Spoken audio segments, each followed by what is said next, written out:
In the previous tutorial, we implemented a Java project that has a DAO class and that connects to a database to fetch a particular record. And we've looked at how we could implement that using JDBC. We looked at all the code we need to write to implement such a method. In this tutorial, we will start to use some of the features that Spring provides to make our job easier when we talk to a database.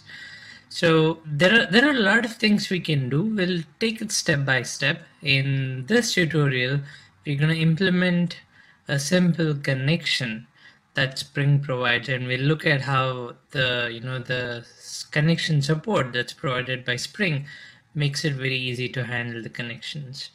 So first of all, this project is not at all related to Spring. We don't have any of the Spring jars over here.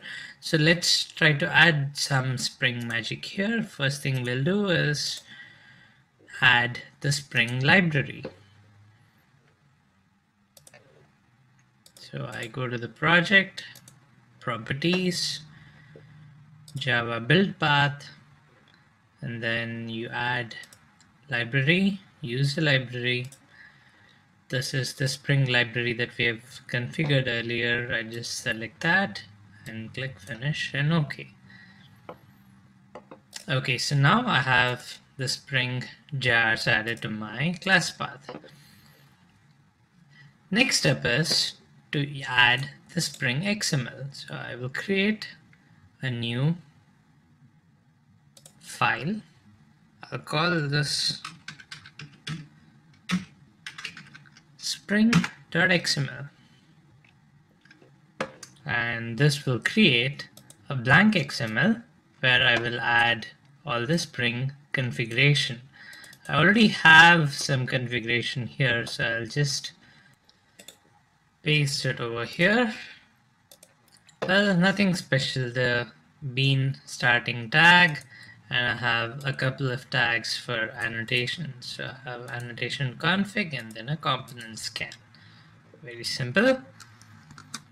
Let's say save.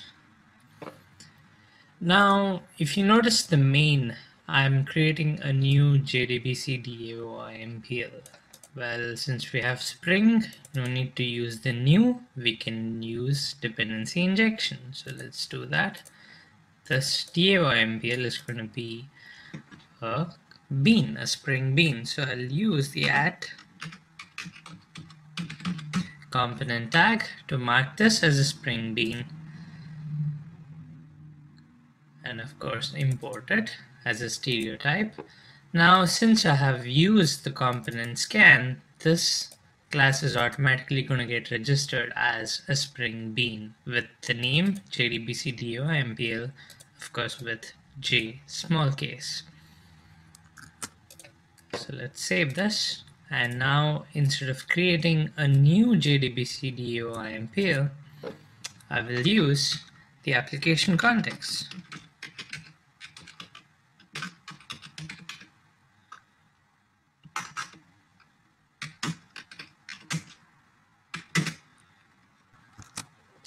So I'm picking up the Spring XML, and then I'm creating a new application context. I'll import these two.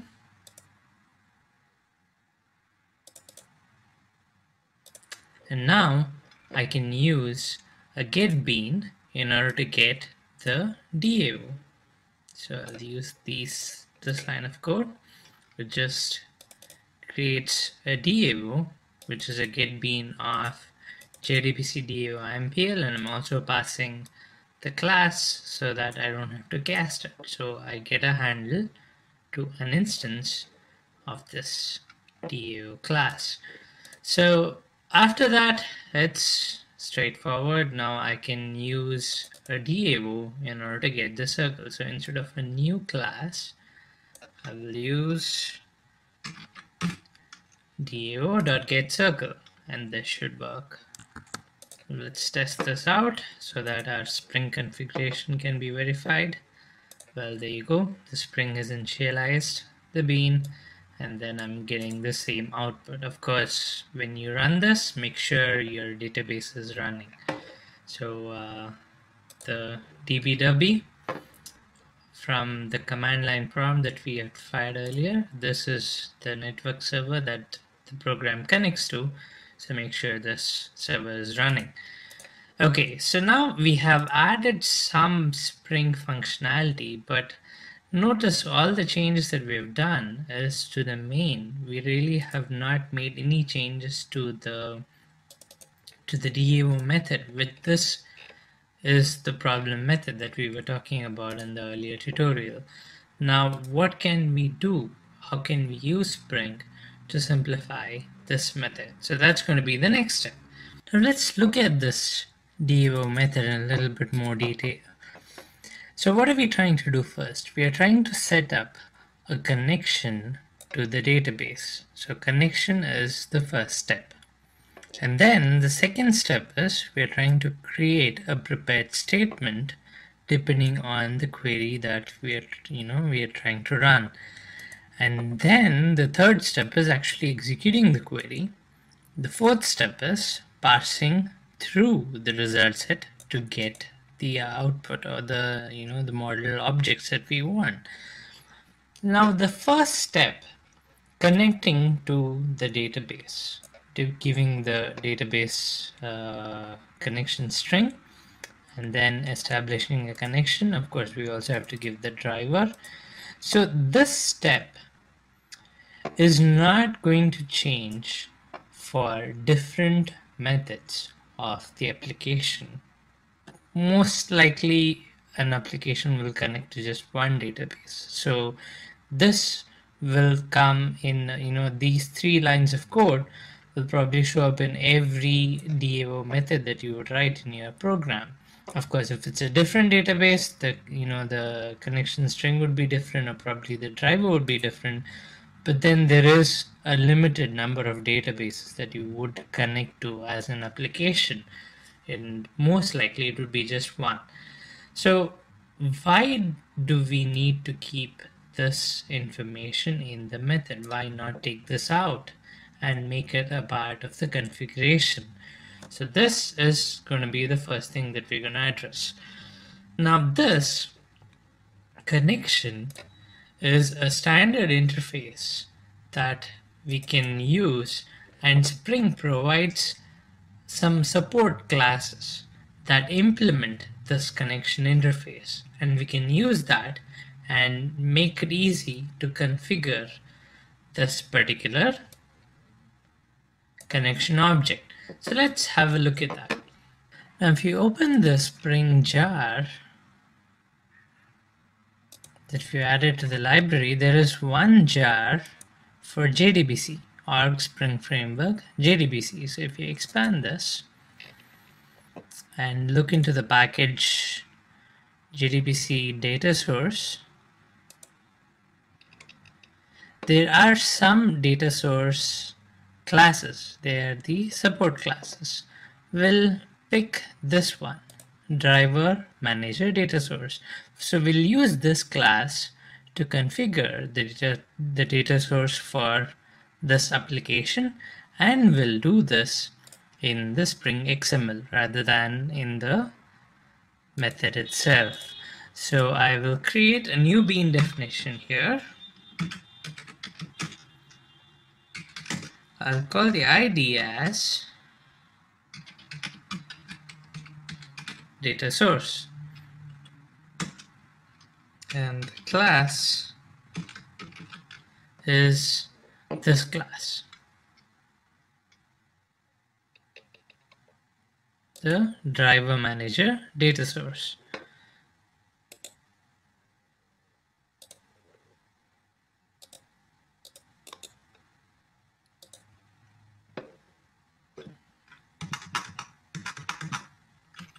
Okay, so now once I have this bean here, I can actually add configuration values to this bean. So it's just like any other Spring bean. I can add the configuration. Here the configuration happens to be the driver class, and the URL itself. So I'll just paste those two here.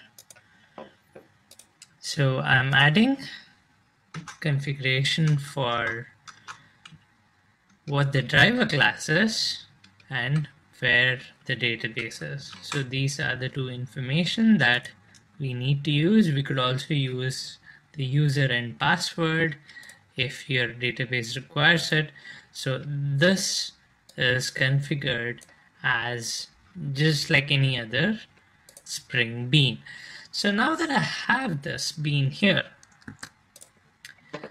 I can use this in my DAO. Instead of initializing a new data source, I can use that. So what I'll do is I'll have a member variable here.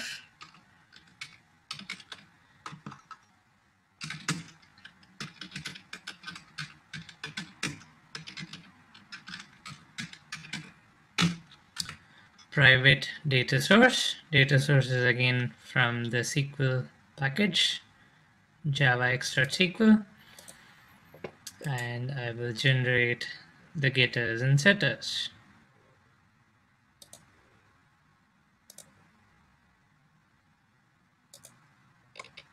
Okay, so now that I have this, I can actually do a auto-wire because the type, there is only one data source type. So I'll just use at auto-wire, and there you go. I have actually created a dependency, and then I'm fulfilling that dependency by making a configuration in the Spring XML. So now that this is done, I can actually use this data source in my code. Now I don't have to do this thing over here. I don't have to, specify a driver. I don't have to do this. Instead of calling a get connection from the driver manager, I do a get connection from the data source. This is the one that I have just configured, and this get connection does not take in the connection string because this is something that we already configured in the XML. Okay, so once again, to summarize, I'm using a data source bean, which is a sample data source implementation that Spring has provided. It's a support class, and we have configured the properties for the data source, which is the driver class name as well as the connection URL for the database. Second, in the DAO, I have created a data source member variable with getters and setters, and I have marked it as auto-wired so that an instance of the data source gets created and gets assigned to this DAO. And then the third, instead of getting a driver manager data source connection, what I do is I use this data source member variable, and then I do a get connection from that, and then the rest of the code remains the same. Now let's run this and see if this works. Well, there you go. It still works. So the advantage of doing this is that you have the data source specified in one location in the XML, and then you can use that wherever you want. Say you have 100 DAO objects and 100 DAO classes, then you can use a data source. Just have a data source member variable and then mark it as auto-wired, and then this automatically creates an instance, and then you can use the same data source for all your DAO classes. Now this data source that I've used is a sample implementation that's provided out of the box by Spring. It's not really a very efficient implementation. It does not implement connection pooling, and what this actually does is every time you do a get connection over here, it's actually creating a new connection, which is far from ideal when you're talking about a production system. So what we can do is, instead of using the data source that's provided by Spring, we can use some of the other implementations of data source that do support pooling. So one example is the DBCP, and DBCP is a popular open source library, and it implements connection pooling. So let's try implementing that over here. So in case I need to change the data source, again, the advantage of using Spring is all I need to do is modify the XML, and I do not have to change the code itself. So in order to modify the XML, the first thing I'll do is I'll retain the data source bean ID, but the class, the implementer of the data source, instead of using the Spring JDBC data source, I will use the DBCP implementation, and the implementation classes this one, org Apache Commons DBCP basic data source, and the properties all remain the same. We don't have to modify that, but then the advantage of using DBCP is you can add additional pooling related properties. So I can add these two lines over here, which configure the initial size of the pool, which I've configured as value 2, and then the maximum active connections in the pool at any point of time, which I've configured for a value 5.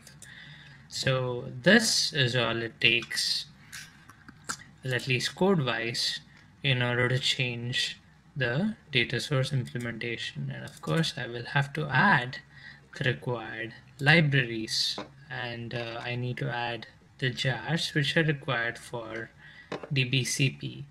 Actually, DBCP requires a couple of jars. One is the DBCP jars itself. You can go to commons.apache.org/dbcp, and then the second thing is the commons pool, which is commons.apache.org/pool, and you can of course get these by searching for DBCP and commons pool respectively. Now once you get the jars and you download them, you can add it to the project. So you say add external jars, and in my Java folder I have the commons DBCP, which is just one. Add that, and then I also add the commons pooling, which is this one. So these are the two jars that you need to add. So one is the commons dbcp.jar, and then the commons pool.jar. Once you add them both, you would have supplied all the required binaries, and now you can actually run this code. Now if you run this, there you go, it still works, but this time the connection source is actually from a connection pool, which is managed by DBCP, and you can do this without making any changes to the code. All we have done is modified the Spring XML. So this is one of the first things that we can do to use Spring to make our DAO classes a bit simpler. So we have taken away all the connection related information in the DAO method. Now the next step we'll have a look at is the JDBC templates that's provided by Spring.